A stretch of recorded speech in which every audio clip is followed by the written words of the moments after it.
Hello বন্ধুরা, কেমন আছো তোমরা সবাই? আশা করি তোমরা সবাই ভালো আছো। ভগবানের কৃপায় যে যেখানে আছো ভালো থেকো, সুস্থ থেকো, এই কামনাই করি। মামনের মনের কথাতে তোমাদের সকলকে সুস্বাগতম। আমিও মোটামুটি আছি।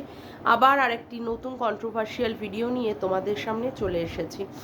বলছি, এই যে সন্দীপ, সন্দীপ বাবু, তোমার নামে এগুলো কি শুনছি? হ্যাঁ, এই নাকি মেসেজগুলো তুমি করেছো? সেই কালকে তো মেসেজগুলো আমি পেলাম হাতে।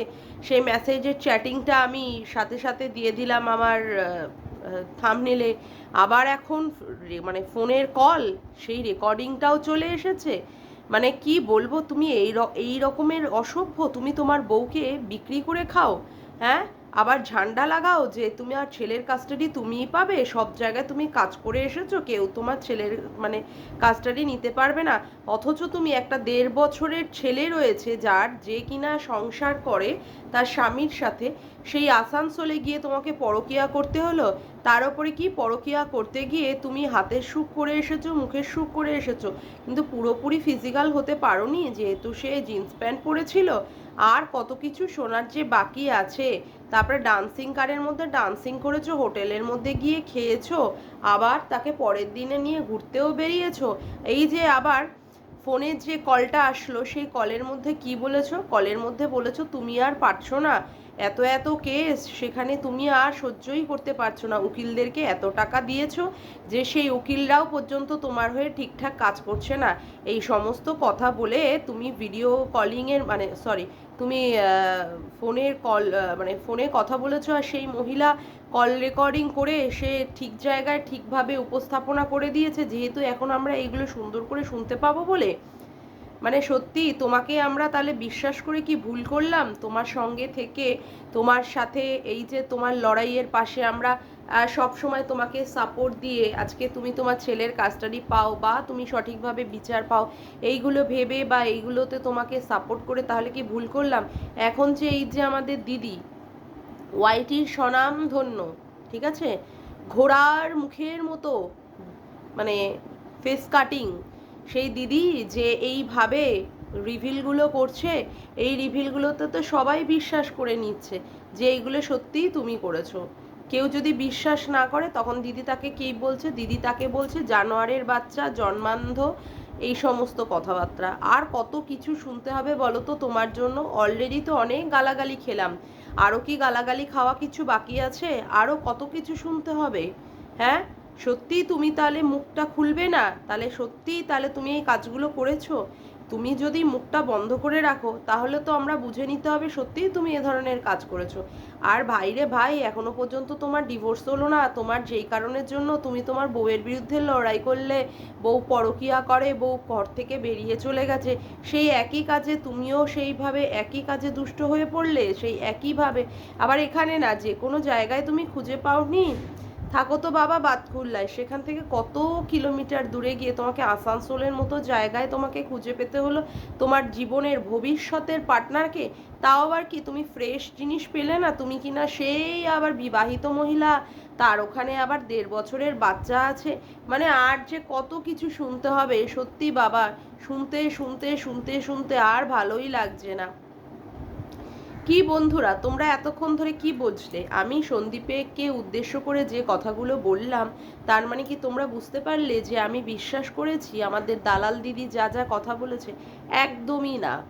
দালাল দিদি যে সমস্ত কল রেকর্ডিংগুলো আমাদের মাধ্যমে মানে আমাদের কাছে প্রকাশ করেছে, এবং সেখানে যে গলার ভয়েসটা পাওয়া গেছে, এখন না সত্যি কথা বলতে জিআই এর মাধ্যমে সবার গলার কল রেকর্ডিং এরকমভাবে করা যায়, এবং এইভাবে ভয়েসটাকে কিন্তু বদলে দেওয়া যায়। ভুললে চলবে না, অতীতে কিন্তু এই দালাল দিদি আর সঞ্জয় দুজনে মিলে রিম্পার কল ভয়েসটাকে চেঞ্জ করে পন সাইডের মতো জায়গায় সেইখান থেকে দেখানোর চেষ্টা করেছিল, এবং রিম্পাকে মানে রিম্পার যে ক্যারেক্টারটাকে কিন্তু খারাপ করার চেষ্টা করেছিল। আমাদের এই গুণধর দিদি, আমাদের এই গুণধর দালাল দিদি এই ধরনের কাজে কিন্তু প্রচণ্ড পরিমাণে পটিয়সী, এবং এই কাজে তাকে সাহায্য করেছিল নান আদার দেন সঞ্জয়। এখন আমি বলবোই, কারণ কথা হচ্ছে সেই সময় তো আমরা দেখেছিলাম এই কাজে তাকে শিখিয়ে দিয়েছে সঞ্জয়। এবং এই যে এই ব্যাপারগুলো যেগুলো ভয়েস বা কল এই সমস্ত ব্যাপারে যে গলার ভয়েসটাকে বহু নকল করে যেগুলো শোনানো যায় সেইগুলোতে এই দালাল দিদি কিন্তু খুব পারদর্শী, আমাদের ভুললে কিন্তু চলবে না।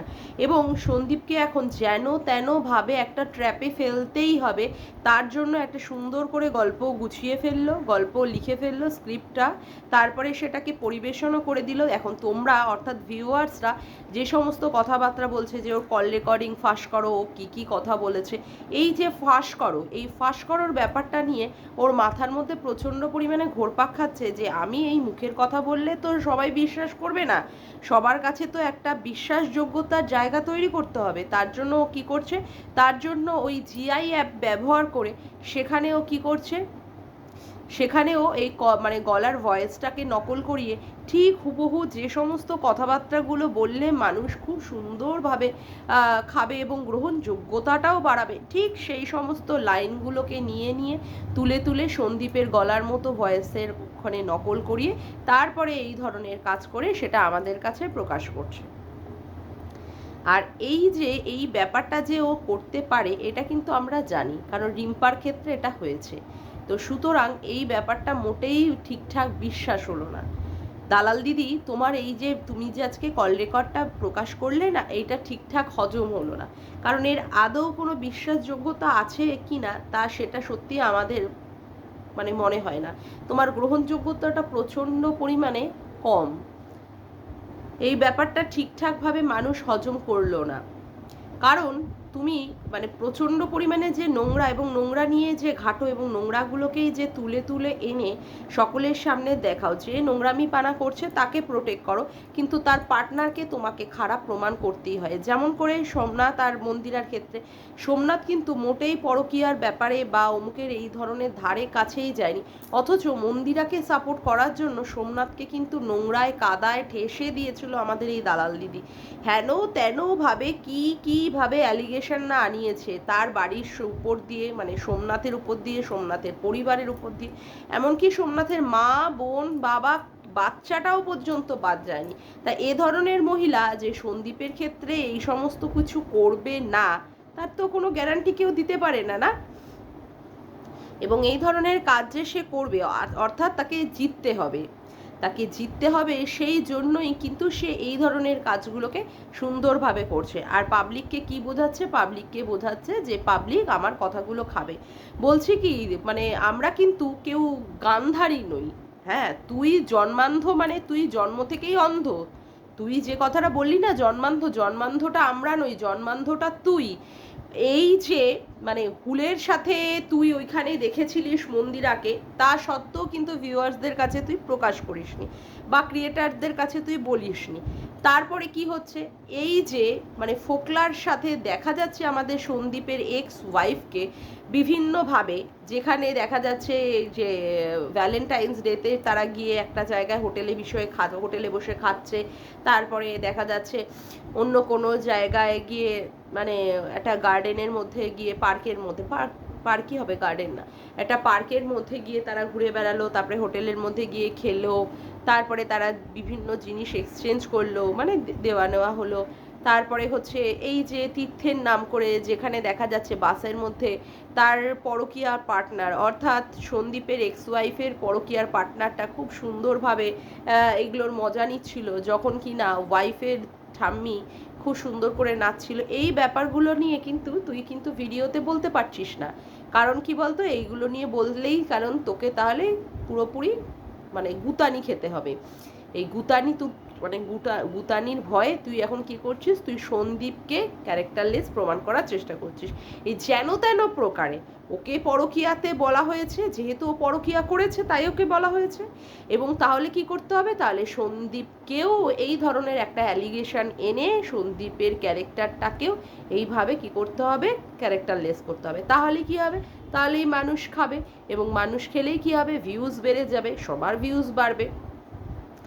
তোর যেমন ভিউজ বাড়বে তার সাথে সাথে তোর ছোট্ট বোনটারও ভিউজ বেড়ে যাবে, এবং কি হবে তাহলে প্রচণ্ড পরিমাণে একটা মানে দালালি চালালি, যদি আবার বোন দালালি পাঠায় কিছু, কারণ বোনের তো ভালো ইনকাম রয়েছে, দালালি টালালিও পাঠাবে, বুঝলি? তো এর জন্যই তুই যে এই সমস্ত নোংরামিগুলো করছিস, আর এই নোংরামিতে তুই আজকে থেকে না, তুই বিগত বহুত দিন ধরেই, তুই ইউটিউবে আসার পর থেকেই তুই এইগুলোতে প্রচণ্ড পরিমাণে সিদ্ধহস্ত, খুব পাকা কিলারি তুই এইসব ব্যাপারে। তার জন্যই কিন্তু তুই এইগুলোকে খুব ভালোভাবে দেখাতে পারছিস। শোন, লোক কিন্তু এখন আর কেউ মূর্খ নেই, সবাই কিন্তু শিক্ষিত। আর তোর মতো এইরকম শিক্ষা, এই বস্তা পচা শিক্ষা কিন্তু পুরো ঘরে ঘরে, তোর মতো এরকম বস্তা পচা শিক্ষা ঘরে ঘরে। সুতরাং তুই নিজেকে বেশি চালাক মনে করে লোককে বোকা মনে করার চেষ্টা করিস না। তোর এই সমস্ত ব্যাপারগুলো সবাই খুব ভালোভাবেই বুঝে যায় যে তুই কিভাবে লোককে মোটিভেট করার চেষ্টা করিস, লোককে কোন দিকে নিয়ে যাওয়ার চেষ্টা করিস, সবাই সব কিছু বোঝে। কারণ অতীতে তো তোর এরকম কারনামা আছে না, কার্তুত আছে। যেমন করে এমএসএলদের এগেনস্টে তুই এই সমস্ত, কে চামড়ার ব্যবসা করছে, কোথায় পাশের ঘরে যৌবনের এডিটিং হচ্ছে, তুই এই সমস্তগুলো করে করে লোককে খাওয়ানোর চেষ্টা করেছিলিস। ঠিক সেমভাবেই এই একইভাবে তুই সন্দীপের ক্ষেত্রেও ঠিক তুই একইভাবে জিনিসটা করার চেষ্টা করছিস, যাতে করে তুই মানে একটা মানে কি বলবো, একটা জায়গায় তুই পৌঁছাতে পারিস, বুঝলি? তার জন্যই তুই এই ধরনের করছিস। যদি সন্দীপের ব্যাপারটা নিয়ে লোকে যদি বিশ্বাস করে নেয়, তাহলে তো তুই মানে কেল্লা ফতে হয়ে যাবে তোর, তার সাথে সাথে তোর বোন, তাই না? মানে সন্দীপের এক্স ওয়াইফ, তাহলে তো একসাথে ভালোই কাজ হয়ে যাবে। এর জন্যই তুই এই সমস্ত প্ল্যান মাফিক মাথার মধ্যে ঘুরিয়ে ঘুরিয়ে ঘুরিয়ে ঘুরিয়ে নিয়ে এই সমস্ত করছিস, বুঝলি? মানে তুই যে এ ধরনের মহিলা, সেটা আমরা খুব ভালো জানি। এবার আমি আসব আমাদের ছোট্ট, কি বলবো, এ গামলা লেলে, গামলা, কলসি আছে, বাটি আছে, হাঁড়ি আছে, এ ভাঙা টিন টিন টিন টিন ভাঙা টিন, তার উদ্দেশ্যে আজকে আমি তার ভিডিওটা দেখলাম। ভিডিওটাতে টাইটেলে সে লিখেছে সবার ভিডিও সে ডাউনলোড করে রেখেছে। এত এত ভিডিও তাকে ডাউনলোড করতে হচ্ছে, তার জন্য তার কি লাগবে? Pen drive. পেন ড্রাইভটা অবশ্য কিনতে পারিস নি না, হ্যাঁ পেলি না, বললি পরে হয়তো কিনে দেবে তোর চোপাই কাকা, তোকে কিনে দেবে, ভালো কথা। তা বলছি কি, শোন না, ভিডিও টিডিও ডাউনলোড করবি, ভালো কথা। কি উখড়াবি তুই ভিডিও ডাউনলোড করে সবার? তুই যা নোংরামি পানা করেছিস সেই নোংরামিতেই লোকে তোর সম্পর্কে বলেছে, তাই না? আর কি উখড়াবি তুই? এত নোংরামি পানা করে বেড়াচ্ছিস, এখনো পর্যন্ত ডিভোর্স না দিয়ে ঘোড়া ঘোড়া রস, তাই তো? পল্লব আবার আমাকে বকা দেবে না, ঘোড়া ঘনা রস, ঠিক আছে পল্লব, বলে দিস একটু। হ্যাঁ, ওইখানে থাকিস, তারপরে আবার বাপের বাড়িতেও এসে মাঝে মাঝে থাকিস, আবার দেখাস তোর নেই, কি বলে ওটা, ওয়াইফাই এর কানেকশন ঠিকঠাক হয় না। অবশ্য বললি ওয়াইফাই, এবার থেকে দেখবো যে প্রত্যেক দিন তোর ভিডিওটা আসে কি না। তার জন্য তোকে কি করতে হয়, দু একদিন করে করে মিস করে দিতে হয়। যেদিন যেদিন মিস করে দিস সেদিন সেদিন শর্ট ভিডিও দিয়ে সেই চ্যানেলটিকে চালু রাখার চেষ্টা করিস। তখন তখন তুই কোথায় থাকিস? ঘোড়া ঘনা রসে, ঠিক আছে?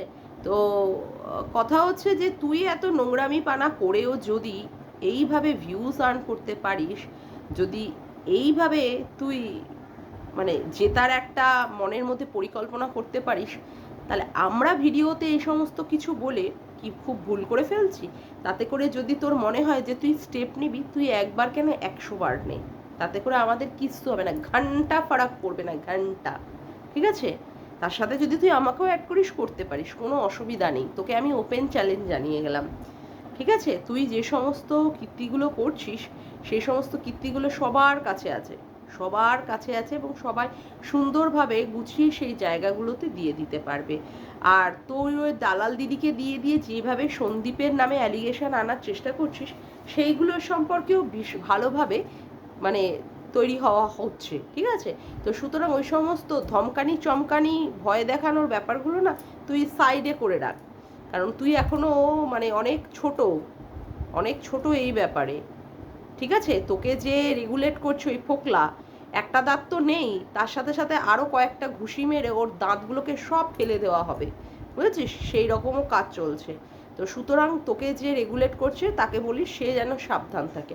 আর তুই যা কাজ করার করে নিয়ে গিয়ে যা, তুই যা কাজ করবি, যা দেখানোর দেখাবি, যা করে নিয়ে গিয়ে, তোকে এই অবধি বলে গেলাম। যাকগে, আজকের মতো ভিডিওটা আমি এখানেই শেষ করলাম। আমার ভিডিওটা যদি তোমাদের ভালো লেগে থাকে তবে অবশ্যই একটি লাইক করো, কমেন্ট করো, শেয়ার করো, আর চ্যানেলটিকে বেশি বেশি করে সাবস্ক্রাইব করে রেখো, আর অল নোটিফিকেশান বেলটিকে অন করে রেখো এরকম নতুন নতুন ভিডিও পাওয়ার জন্য। আজকের মতো আসি বন্ধুরা, আবার দেখা হচ্ছে একটি নতুন ভিডিওর সাথে। Bye, tata.